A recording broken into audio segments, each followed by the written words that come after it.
ভারতীয় বিমান বাহিনী হেলেনিক বিমান বাহিনী দ্বারা আয়োজিত একটি মর্যাদাপূর্ণ আন্তর্জাতিক বিমান মহড়া ইনিওচোস 2025-এ অংশগ্রহণ করবে।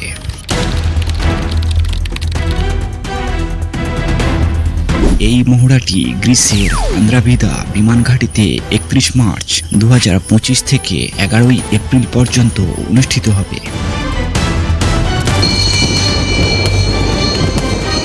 ভারতীয় বিমান বাহিনীতে সু-30 MKI যুদ্ধবিমান এবং যুদ্ধ সক্ষমকারী IL-78 এবং C-17 বিমান অন্তর্ভুক্ত থাকবে।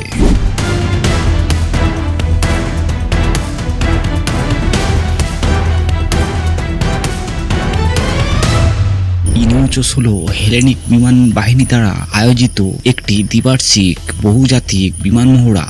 এটি বিমান বাহিনীর দক্ষতা বৃদ্ধি, কৌশলগত জ্ঞান বিনিময় এবং সামরিক সম্পর্ক জোরদার করার একটি প্ল্যাটফর্ম হিসেবে কাজ করে।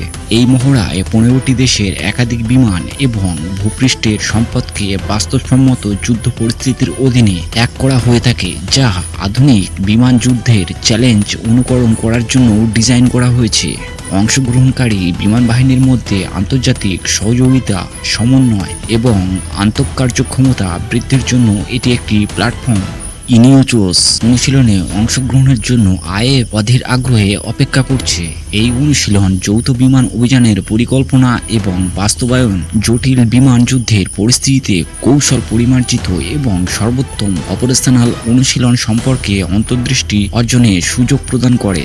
আন্দ্রাভিদা থেকে পরিচালিত সমস্ত অভিযানের মাধ্যমে আইএএফ এর অংশগ্রহণ কেবল তাদের অপারেশনাল ক্ষমতাকে শক্তিশালী করবে না, বরং অংশগ্রহণকারী দেশগুলির মধ্যে পারস্পরিক শিক্ষা এবং বর্ধিত সমন্বয়কেও অবদান রাখবে।